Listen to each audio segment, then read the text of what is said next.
7 chemistry class 9th chapter number 1। Dear students, जैसा कि मैंने आपको बताया है कि आज हमारा टॉपिक ऑफ लेक्चर जो है वो है आपका एक बहुत ही ज़्यादा important question board point of view के लिहाज से भी, उसके अलावा आगे जाके अपनी लाइफ के अंदर जिन स्टूडेंट्स ने केमिस्ट्री अडॉप्ट करनी है उनके लिए भी बहुत ज़्यादा इम्पोर्टेंट क्वेश्चन है ये वाला। चैप्टर नंबर 1 का बहुत ही इंपॉर्टेंट एक long question that what is how to write a chemical formula. एक केमिकल फार्मूला है, उसको राइट किस तरह से किया जाए, ये हमारे पास एक बहुत ही अहम क्वेश्चन है और आज हम इसी क्वेश्चन को सॉल्व करते हुए आपको बताएंगे कि इसको सॉल्व कैसे करना है और इसके अंदर 100% मार्क्स कैसे गेन करने हैं। It has basically 5 steps. इसके बेसिकली हमारे पास कितने स्टेप्स होते हैं जी? 5 स्टेप्स होते हैं। But before them we must now that what is the chemical formula. लेकिन उससे पहले हमें पता होना चाहिए कि केमिकल फार्मूला क्या है भाई, एंड व्हाई इट्स नीड, और इसकी जरूरत क्यों है। ठीक है, अब हमें केमिकल फार्मूला की क्यों जरूरत आ गई जी, ये भी तो हमें पता होना चाहिए। और इसकी इंपॉर्टेंस क्या है हमारी, मतलब इसकी मदद से हम क्या क्या कर सकते हैं वो हमें पता होना चाहिए। Let's start our lecture. The first question is write the what is chemical formula. ये बात याद रखिएगा कि जब भी आपके पेपर के अंदर ये क्वेश्चन आए how to write a chemical formula पे लॉन्ग क्वेश्चन राइट करें, तो डियर स्टूडेंट डायरेक्ट उसके स्टेप्स पे नहीं चले जाना है, पहले आपने ऊपर मार्कर के साथ हेडिंग देनी है। तो व्हाट इज केमिकल फार्मूला, कि केमिकल फार्मूला बेसिकली होता क्या है, ताकि एग्जामिनर को पता तो चले कि आपके पास कंसेप्ट भी हैं, आपने सिर्फ बुक्स को रट्टा नहीं मारा हुआ। Compounds are represent by chemical formula. जो कंपाउंड्स होते हैं उनको हम किस तरह से शो करते हैं जी? केमिकल फार्मूला की मदद से। सेम लाइक दैट, जैसा कि एलिमेंट्स को रिप्रेजेंट किया जाता था एलिमेंट सिंबल्स के साथ। फॉर एग्जांपल हाइड्रोजन को हम शो करवाते थे H के साथ, ऑक्सीजन को हम शो करवाते थे O के साथ। ये सब हमारे पास एलिमेंट्स थे, लेकिन जैसे ये एलिमेंट्स आपस में कंबाइन हो जाते हैं तो वो क्या बना देते हैं, आपके पास कंपाउंड्स बना देते हैं। तो अब कंपाउंड्स को किस तरह से भाई शो करवाना है, उनके लिए भी तो कोई चीज होनी चाहिए। यस डियर स्टूडेंट्स, तो उसके लिए हमारे पास प्रेजेंट होता है chemical formula. For example water is a compound and it's chemical formula is H2O। अब केमिकल फार्मूला वाटर का हमारे पास क्या होता है? H2O होता है। But if we see the elements of water, अगर हम एलिमेंट्स को देखें वाटर के, जो ऑक्सीजन एंड हाइड्रोजन है, तो उनको हम किस तरह से शो करवा रहे होते हैं? O के साथ और H के साथ रिस्पेक्टिवली। ठीक हो गया, समझ आ गई आपको कि केमिकल फार्मूला का क्या बेसिकली किस तरह से आया और हम इसको क्यों यूज कर रहे होते हैं, एंड व्हाई इट्स नीड, इसकी इंपॉर्टेंस क्या और इसकी हमें जरूरत क्या पड़ी। It is need because without it we can't pretend that what is that compound. By the help of chemical formula we came to know that what is the name of that compound.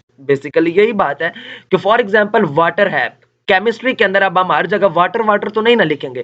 जब हम chemistry के अंदर chemical reaction करवाते हैं, for example aqueous solution के अंदर हमारे पास reaction हो रहे होते हैं, तो वहां हम हर जगह वाटर तो नहीं लिखेंगे, हम उसका वहां पे रिप्रेजेंटेटिव देंगे H2O। जैसा कि आपने क्लास 8 के अंदर, क्लास 7 के अंदर आपने केमिकल इक्वेशंस को बैलेंस किया होगा। तो केमिकल इक्वेशंस को जब बैलेंस किया जाता है तो उसके अंदर हमेशा से कंपाउंड के कभी भी नाम नहीं लिखे जाते, वहां पे कंपाउंड्स के क्या लिखे जाते हैं? केमिकल फार्मूलाज लिखे जाते हैं। तो सेम लाइक दैट इसका यही पर्पस है, उसको पहचानने के लिए हमारी केमिस्ट्री के अंदर हम उनको उनके नेम से नहीं बल्कि उनके केमिकल फार्मूलाज के साथ हम उनको शो करवाते हैं। It specify some compound.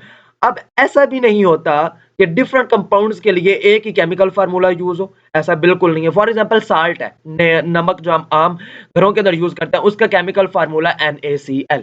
ठीक है, sodium chloride. Same like that water है, water is a compound and it's chemical formula is H2O। Similarly, you students should have to know that every compound had its specific chemical formula. No compound have same chemical formula. You must know about it. For example, the specific formula of water is H2O। ठीक है, अब और किसी substance का ये formula नहीं हो सकता H2O। किसी भी कंपाउंड का ये वाला हमारे पास फार्मूला नहीं हो सकता H2O। हाँ, वाटर का जरूर यही रहेगा। Let's start our main lecture. There are 5 steps, जैसा कि मैंने आपको स्टार्ट में बताया कि इसके बेसिकली हमारे पास कितने स्टेप्स होते हैं? 5 स्टेप्स होते हैं, तो we can write a chemical formula. Let's start with the first step. The symbol of two elements are written side by side. ठीक है, हमेशा से जो केमिकल फार्मूला बनता है वो दो या फिर दो से ज्यादा एलिमेंट्स को कंबाइन करके बनाया जाता है। फॉर एग्जांपल वाटर की हम मिसाल ले लेते हैं, तो पानी के अंदर भी हाइड्रोजन और ऑक्सीजन दो एलिमेंट्स हैं, उनको मिला के हमारे पास एक कंपाउंड बना which name is water. Same like that अब हमारे पास हमेशा से यू होगा कि एक एलिमेंट जो होगा वो हमारे पास पॉजिटिव कैरेक्टर रखता होगा और एक एलिमेंट हमारे पास नेगेटिव कैरेक्टर रखता होगा। किस तरह से पॉजिटिव और नेगेटिव कैरेक्टर रखेंगे वो डिपेंड करता है उनके डोनेशन ऑफ इलेक्ट्रॉन पे और एक्सेप्टेशन ऑफ इलेक्ट्रॉन पे कि कौन सी स्पीशी कौन सा एलिमेंट अपने इलेक्ट्रॉन दूसरे वाले साथ वाले एटम को या एलिमेंट को दे देता है। अब जब वो दे देता है तो उसके ऊपर क्या आ जाता है, आपके पास पॉजिटिव साइन आ जाता है, और जो ले लेता है उससे आयन उसके ऊपर हमारे पास क्या आ जाता है, नेगेटिव साइन आ जाता है। सेम लाइक दैट इस तरह से in order of positive ion first हम पहले किसको लिखेंगे, पॉजिटिव आयन वाले को पहले लिखेंगे एंड नेगेटिव आयन लेटर, और नेगेटिव आयन को हम बाद में लिखेंगे। फॉर एग्जांपल H2O अगर वाटर की एग्जांपल लें, hydrogen is a positive, hydrogen का कैरेक्टर हमेशा से पॉजिटिव होता है, तो इसको हम पहले लिखते हैं H। और फिर सेम लाइक दैट ऑक्सीजन हमेशा इलेक्ट्रॉन नेगेटिव स्पीशीज है बहुत ज्यादा पीरियोडिक टेबल के अंदर, तो इसके लिए हम इसको क्या लिखेंगे, बाद में लिखेंगे H2O, हमारे पास इसका आ जाएगा। Second step, the valency of each ion, हर आयन की जो एक कॉमन वैलेंसी होती है is written on the right top corner of its sample. ठीक है, अब Na के ऊपर फॉर एग्जांपल पॉजिटिव 1 हमारे पास करैक्टर होता है Na का, सेम लाइक दैट कैल्शियम का 2 पॉजिटिव करैक्टर होता है, तो इसको हम इसके राइट टॉप कॉर्नर के ऊपर इसकी वैलेंसी लिखेंगे। बट वैलेंसी क्या होती है, कंबाइनिंग कैपेसिटी, जैसे मैंने आपको पिछले लेक्चर के अंदर बताया था, तो what is valency, valency basically combining capacity होती है। फॉर एग्जांपल एक एलिमेंट है, उसने दूसरे एलिमेंट के साथ मिलना है, तो उसने कितने इलेक्ट्रॉन शेयर करने हैं वो उसकी कंबाइनिंग कैपेसिटी पे डिपेंड करता है। अब मिसाल के तौर पे एक एलिमेंट है जी, उसके ऑक्टेट के अंदर 8 इलेक्ट्रॉन नहीं है, उसके अंदर 5 इलेक्ट्रॉन है, अब उसको 3 इलेक्ट्रॉन की जरूरत है। अब साथ वाला कहे कि मैंने तुझे 4 ही इलेक्ट्रॉन देने हैं, तो वो कभी लेगा, जाहिर सी बात है कभी भी नहीं लेगा। वो 3 ही इलेक्ट्रॉन उससे लेगा ताकि वो अपना ऑक्टेट कंप्लीट कर सके। जाहिर से ठीक हो गया, समझ आ गया आपको। तो सेम लाइक दिस वैलेंसी क्या होती है हमारे पास, जो वैलेंसी किसी भी एलिमेंट की हमारे पास होगी उसको हम कहां पे राइट करेंगे, उसके राइट टॉप कॉर्नर के ऊपर हम उसको राइट करेंगे। Next, third one, this valency of each ion is brought to the lower right corner of other by the cross exchange method. अब क्रॉस एक्सचेंज मेथड हम करते हैं डियर स्टूडेंट्स, अब आपने ये माइंड के अंदर बात रखनी है कि क्रॉस एक्सचेंज मेथड बेसिकली क्या है। आपके सामने कॉमन एग्जांपल है, for example calcium and oxide. ये कैल्शियम ऑक्साइड का बेसिकली फार्मूला आपके सामने लिखा हुआ है। अब कैल्शियम पॉजिटिव 2 होता है कैरेक्टरिस्टिक, मैंने आपको ऊपर बताया था पॉजिटिव आयन को हम कहाँ लिखेंगे, पहले लिखेंगे, और नेगेटिव आयन वाले को हम कहाँ लिखेंगे, बाद में लिखेंगे। तो जब हम इनको आपस में, आप देखिए इसके ऊपर पॉजिटिव 2 है, उसके ऊपर नेगेटिव 2 है। अब कैल्शियम पॉजिटिव 2 जो होगा ये ऑक्सीजन वाले को अपना पॉजिटिव 2 दे देगा। Same like that oxygen negative 2 जो है ये अपना नेगेटिव 2 कैल्शियम वाले पॉजिटिव 2 की जगह पे रिप्लेस हो जाएगा। अब यहाँ पे हमारे पास दोनों की ही वैलेंसी पॉजिटिव 2 और नेगेटिव 2 थी, तो पॉजिटिव और नेगेटिव आपस में एक दूसरे का कैंसिल क्या कर देते हैं, इफेक्ट को कैंसिल कर देते हैं। तो हमारे पास इनका common formula calcium oxide CaO आ जाता है। इसकी तरह हमारे पास दूसरी एग्जांपल अगर हम देखें Na एंड Cl की एग्जांपल लें। अब Na के ऊपर भी पॉजिटिव 1 करैक्टर होता है एंड कैल्शियम के ऊपर भी नेगेटिव 1 करैक्टर होता है। जब हम इनके आपस में साइन को, मतलब इनकी वैलेंसीज को एक्सचेंज करवाते हैं, नए जो हमारे पास सोडियम है वो अपना पॉजिटिव 1 करैक्टर क्लोरीन को देता है और क्लोरीन अपना नेगेटिव 1 करैक्टर सोडियम को देता है। तो इन दोनों के पास भी पॉजिटिव 1 एंड नेगेटिव 1 होते हैं। सो इन दिस केस ये दोनों भी एक दूसरे के इफेक्ट को क्या कर देते हैं, कैंसिल कर देते हैं, और हमारे पास इसका जो केमिकल फार्मूला आता है वो हमारे पास क्या आ जाता है, NaCl आ जाता है। Move on towards our fourth step. अब हम अपने फोर्थ स्टेप की तरफ चलेंगे। If the valencies are same, आपने लास्ट के अंदर देखी दो मैंने एग्जांपल्स आपको दी, NaCl की एग्जांपल दी, उसके अलावा मैंने आपको कैल्शियम ऑक्साइड की एग्जांपल दी। आपने देखा कि उधर positive 2 negative 2 character and positive 1 and negative 1 character था। सेम लाइक दैट, तो हम लोगों ने क्या किया था, उन दोनों एक दूसरे के इफेक्ट को क्या कर दिया था, कैंसिल आउट कर दिया था, और हमने उनको कॉमनली नीचे ही लिख दिया था वैसे का वैसा Na and Cl। Same like that अगर आप यहाँ पे देखेंगे तो पहले एग्जांपल अगर Na की ली जाए और Cl की ली जाए, मैंने आपको बताया पॉजिटिव वाले को हम क्या लिखते हैं, पहले लिखते हैं, तो Na पॉजिटिव आ गया, Cl नेगेटिव था तो हमने इसको बाद में लिख दिया। अब इनके आयन आपस में क्रॉस एक्सचेंज हुए और NaCl आ गया, क्योंकि वो पॉजिटिव 1 नेगेटिव 1 एक दूसरे के इफेक्ट को क्या कर देंगे, कैंसिल कर देंगे, तो हमारे पास NaCl आ जाएगा।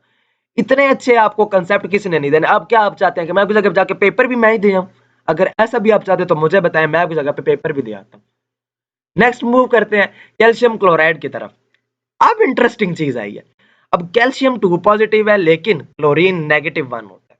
ठीक है, अब क्लोरीन के पास -1 है। अब ये क्या करेंगे, क्रॉस एक्सचेंज करेंगे। कैल्शियम 2 पॉजिटिव अपने जो होंगे किसको दे देगा, क्लोरीन को दे देगा, और क्लोरीन -1 जो होगा ये किसके पास आ जाएगा, कैल्शियम के पास आ जाएगा। एग्जैक्टली अब कैल्शियम जो क्लोरीन जो होगा, अब हम इसको देखें, अगर आप देखें नीचे तो आप देख सकते हैं कि कैल्शियम जो है उसके साथ कोई पावर नहीं है, लेकिन क्लोरीन के साथ CaCl2। अब ये 2 कहां से आया, वो कैल्शियम वाला जो 2 पॉजिटिव था वो इसके साथ इसकी वैलेंसी के अंदर शामिल हो गया। ठीक है, सेम लाइक दैट अगर आगे आप जाएं तो कैल्शियम ऑक्साइड वाली एग्जांपल है।